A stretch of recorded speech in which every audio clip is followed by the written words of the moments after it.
9 hidden signs angels are in your home. Are you sitting in your home right now? Take a moment to look around. Because if you've noticed even the faintest whisper of the unexplained, a flicker of light with no source, a sudden warmth in the air, or a stillness that defies logic, you might not be alone. Angels, those celestial guardians, often leave traces of their presence in ways we overlook. These signs aren't always grand or dramatic. Sometimes, they're woven into the quiet fabric of daily life. Have you ever paused mid-chaos, only to feel an inexplicable calm settle over you like a veil? Or discovered a single white feather in a spot where no bird could have tread? These aren't mere coincidences. In this video, we're diving into the subtle, often missed clues that angels are actively guarding your space. Let's begin with the first sign, one that's felt, not seen. 1. The unshakable calm. When peace defies logic. Close your eyes and imagine this. You're in your living room, surrounded by the usual hum of life. A phone buzzing, traffic outside, the faint creak of floorboards. But then, out of nowhere, a profound tranquility washes over you. It's not just relaxation. It's a peace so deep, it feels like sinking into a celestial embrace. This isn't the absence of noise. It's the presence of something more.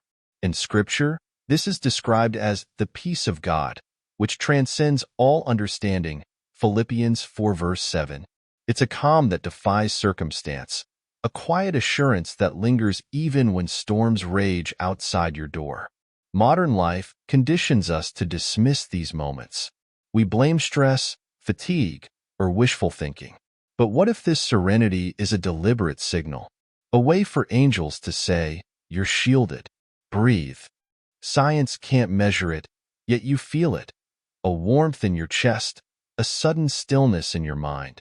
Those who've experienced it describe it as being wrapped in wings, echoing Psalm 91's promise of refuge.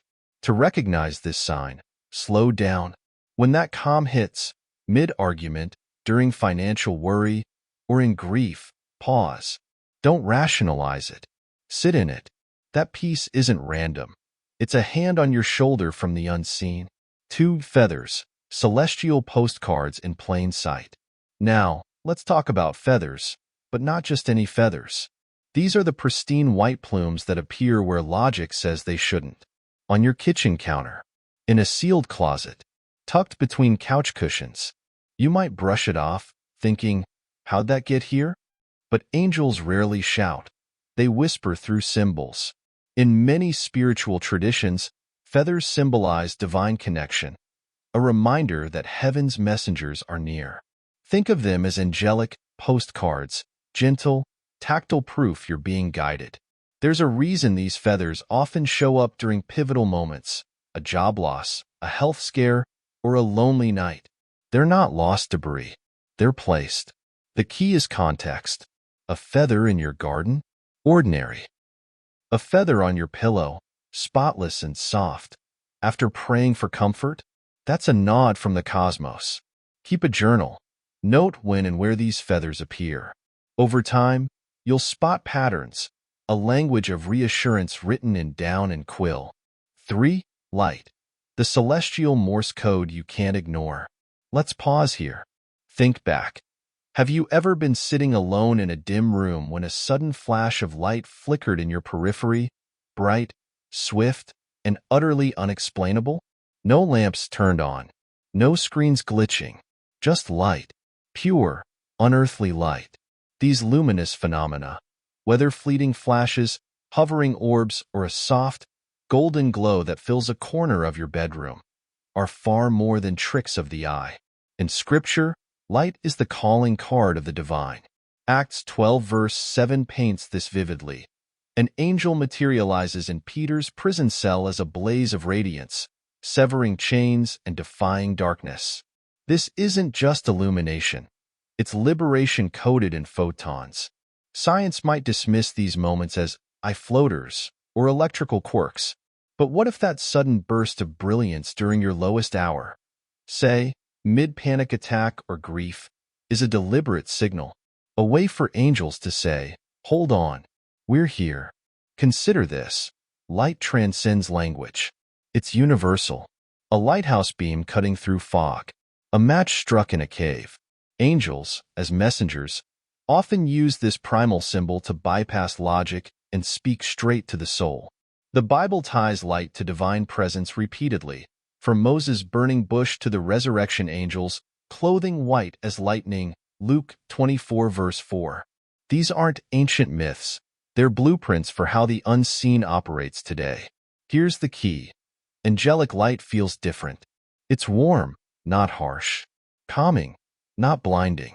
You might sense it as a gentle pulse in your peripheral vision or a glow that lingers like after-sunset hues. One viewer described it as someone turning up heaven's dimmer switch. Why does this matter? Because light bridges realms. Jacob's ladder, Genesis 28 verse 12, wasn't just a stairway. It was a light show of angels shuttling between dimensions. Modern encounters mirror this. A nurse working night shifts sees orbs hovering over patients' beds during critical moments. A single mother spots a flash in her toddler's room the night she prays for reassurance. Coincidence? Unlikely. Don't dismiss the glow. Track these occurrences. Note the timing. Was it during a prayer? A moment of despair? A crossroads decision? Angels choreograph light like a cosmic semaphore, guiding you toward hope. 4. The celestial thermostat, when rooms pulse with divine energy. Let's shift gears, literally. You're curled on the couch, sunlight streaming through the window, when an icy draft slices through the warmth. No open doors, no AC, just cold. Or maybe you're in your basement, sorting old boxes, when a wave of heat wraps around you like an invisible blanket. These sudden temperature shifts. Chills in summer, warmth in winter, pockets of air defying physics, are more than quirks of your HVAC system. They're angelic climate control. In the book of Daniel, a man trembling before visions of celestial beings describes, "A hand touched me and set me trembling on my hands and knees." Daniel 10 verse 10. The text doesn't mention temperature, but anyone who's felt a supernatural presence knows. Energy shifts. Angels, as beings of pure spirit, vibrate at frequencies that can alter the atmosphere. Cold might signal their arrival, a cosmic door cracking open. Heat? That's their energy spilling into our world. Modern accounts mirror this. A mother, frantic after losing her child in a crowded mall, feels a sudden warmth flood her chest. Instinctively, she turns, and there's her toddler, giggling by a fountain. A man awakens to a glacial chill in his bedroom at 3 a.m., only to discover later that a burglar had been lurking outside, deterred by a motion light. Coincidence? Or divine thermal intervention? Science chalks it up to drafts or hormones. But angels work in the liminal, the spaces between logic. Recall Acts 12 verse 7, where Peter's prison cell isn't just lit by angelic light, but charged with it. Temperature and light are two sides of the same celestial coin, energy manifesting tangibly. How to discern an angelic chill from a mundane one? Timing. Does the shift align with a prayer, crisis, or pivotal decision? Sensation. Angelic cold rarely feels harsh. It's more like stepping into a forest glade, sharp, crisp, alive. Heat, meanwhile, often radiates as soothing warmth, not sweat-inducing blasts. After effect. Does the chill leave calm in its wake?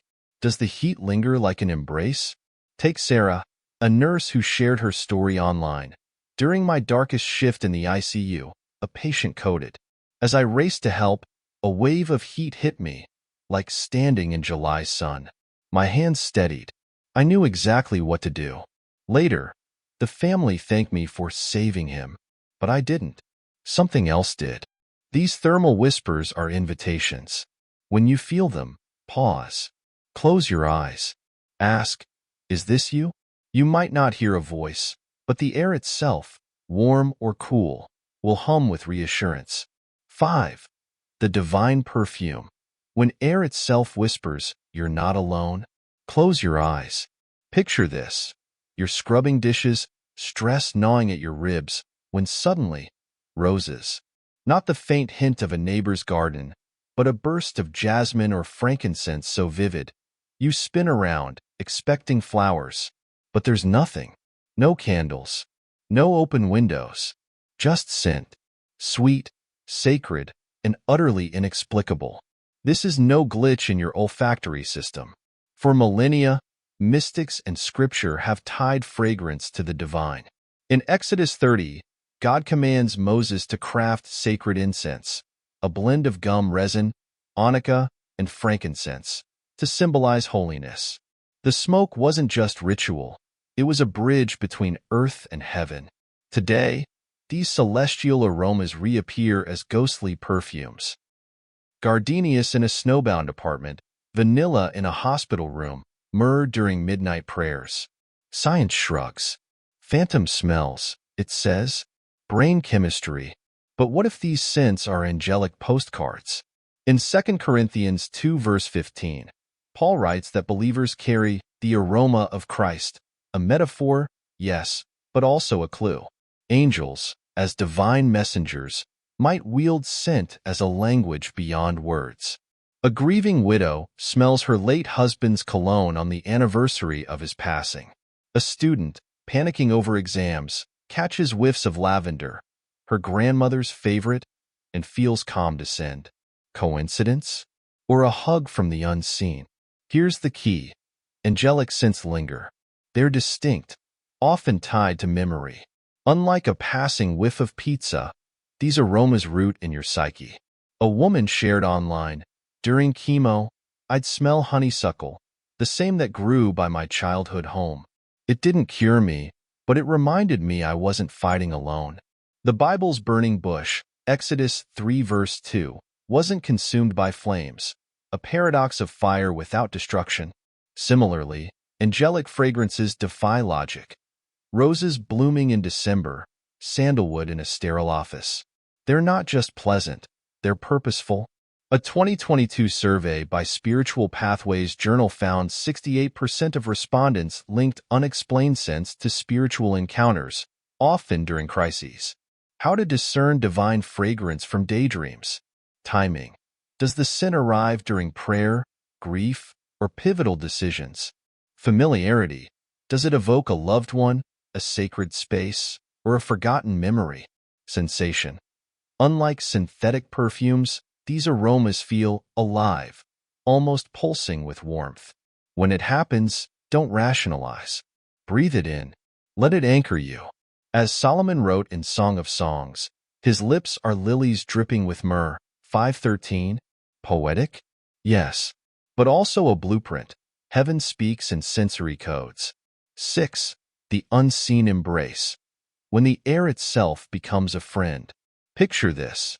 You're sitting in your living room, the clock ticking in an otherwise silent house. The weight of a long day presses down. A missed promotion, a strained relationship, a future uncertain. And then, out of nowhere, it happens. A warmth pools at the base of your neck. The air thickens, not with humidity, but with something alive. You glance around. No one's there. Yet every cell in your body whispers, you're not alone. This is no trick of loneliness. The Bible pulses with accounts of divine companionship. Psalm 91 verse 11 doesn't merely suggest angels exist. It roars, "He will command his angels concerning you to guard you in all your ways." These aren't abstract guardians. They're tactile, intimate. In Daniel 10, the prophet collapses under the weight of a vision, only to feel a hand, solid, real, lift him to his knees. "Daniel, you who are highly esteemed," the angel says, threading celestial authority with startling tenderness. Fast forward to now. A nurse working the night shift, bone-tired and aching, feels a sudden pressure on her shoulder. Not a touch, but a presence, steadying her as she administers CPR. A single mother, stranded on a rain-lashed highway, senses an almost maternal warmth envelop her car, guiding her to a gas station she swears wasn't there moments before. Coincidence? Or the same hand that steadied Daniel? Here's what science misses. Angels don't just appear. They alter atmosphere. That inexplicable calm during a panic attack? The goosebumps during a hymn? The whisper in your mind that says, turn left here, dodging disaster? These are the fingerprints of companionship beyond the physical. Modern mystics call it ambient grace. You might be washing dishes, arguing with a spouse, or scrolling through bad news when there. A shift, like someone pulled up a chair beside you. No words, just solidarity. In Japan, they have a term, ibasho, a place where you feel utterly yourself. Angels offer a basho in the void. How to know it's them? Timing. Does the presence arrive during crisis, prayer, or pivotal crossroads? Sensation. Angelic companionship rarely shouts. It's a hum, a low-grade certainty that this too shall pass. Aftermath. Even after the moment fades, a residue lingers, like the glow of a hug. A veteran once shared, after my tour, I'd wake at 3 a.m., shaking. One night, the room went still. Not empty still, held still. For the first time in years, I slept. When this invisible embrace comes, don't dissect it. Lean in. As C.S. Lewis wrote, angels don't play harps. They play us like harps. Let their presence strum your chaos into chorus. 7. Cosmic choreography. When coincidences become divine whispers. Imagine this. You're scrolling through job listings, overwhelmed by doubt, when a text pings. It's your old college roommate, out of the blue, forwarding a job opening exactly matching your skills. The role's title? The same phrase you journaled about yesterday. Coincidence? Or something more? The Bible calls this synchronicity, a dance of timing so precise, it can't be random. In Esther 6, a king's insomnia leads him to read royal records on the very night Haman plots Mordecai's execution. The result? A villain's downfall and a nation saved. Centuries later, in Acts 8 verse 26, an angel nudges Philip to a desert road where an Ethiopian eunuch just happens to be reading Isaiah. One divine chance encounter births a baptism. These aren't plot twists. They're celestial breadcrumbs. Angels stitch moments together like invisible thread. A song lyric answers your prayer mid-chorus. You stumble on a podcast echoing yesterday's crisis. Even numbers, 111 on a license plate, 404 on a clock, flash like Morse code from the beyond. In Scripture, numbers hold weight. 40 symbolizes testing, Noah's flood. 7 perfection, creation's cadence. Today, angel numbers, like 111 for new beginnings, trend on TikTok, merging ancient mysticism with modern longing. Science calls this apophenia, seeing patterns where none exist. But what if it's the opposite? What if the universe is whispering? A woman shared online, after my miscarriage, I kept finding feathers and dimes. One day, a dime dated 2019, my baby's due year, rolled to my feet. I finally felt peace. How to decode synchronicity? Repetition, themes, numbers, or symbols recurring in 24 hours. Timing, the perfect delay, detour, or wrong number that averts disaster. Gut resonance, a chill, a catch in your breath, your soul recognizing divine handwriting. When these moments strike, don't shrug. Lean in. As Carl Jung said, synchronicity is an ever-present reality for those who have eyes to see. Angels craft collisions of meaning, not to dazzle, but to direct. 8. The soul's nocturnal memos, when angels speak in symbols. Now, close your eyes, but keep them open too. Because when we sleep, heaven's inbox lights up. Jacob, fleeing his brother's rage, beds down on rocks, and dreams of a ladder thrumming with angels. Genesis 28 verse 12. He awakens gasping, God was here, and I slept through it.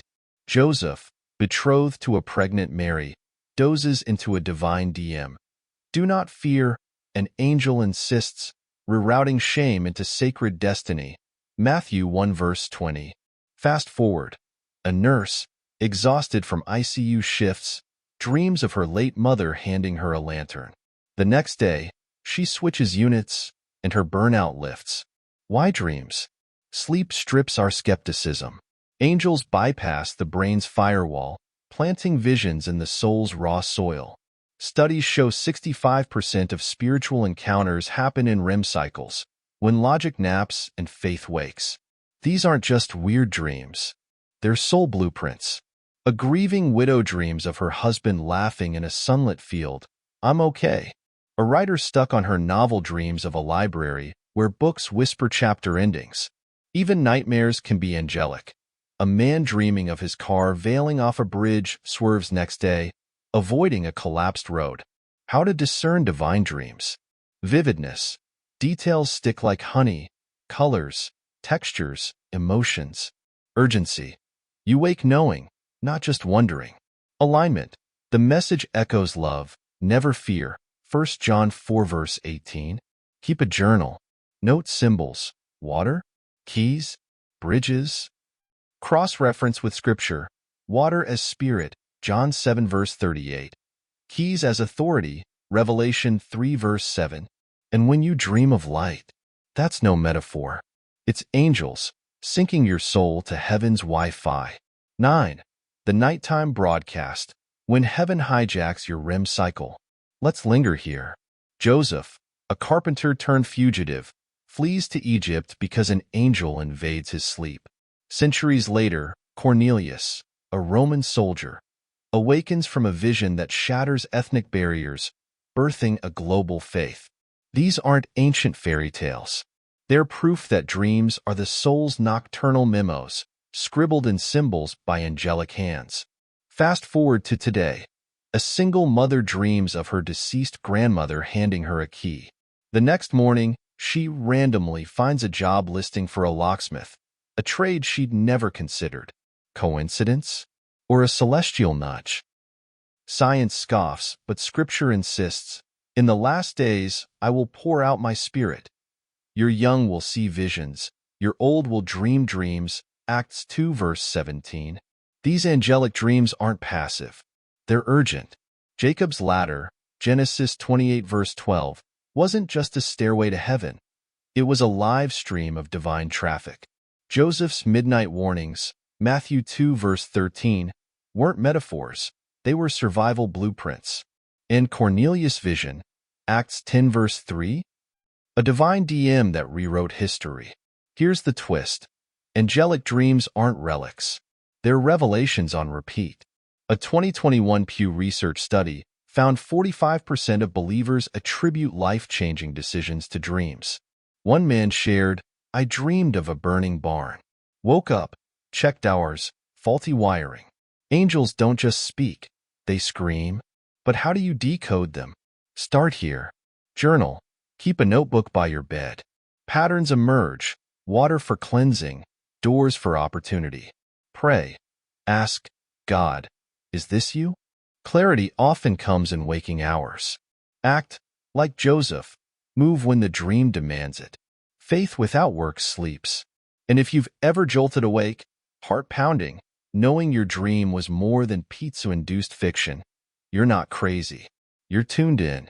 But this is just the beginning. Did you know God sends 7 distinct types of dreams? Maybe you've experienced prophetic flashes, scenes that unfold in real life days later. Warning visions, a car crash dreamt, then dodged. Healing journeys, conversations with departed loved ones, stitching grief. Want to decode them? In my next video, we'll dissect 7 types of dreams God uses to shift your destiny. You'll learn 1. How to distinguish divine downloads from brain static. 2. The secret language of symbols. Spoiler: spiders aren't always creepy. 3. Why recurring dreams are heavens. Did you get my text? Don't sleep on this. Smash that notification bell. Your next dream might hold the map to your miracle.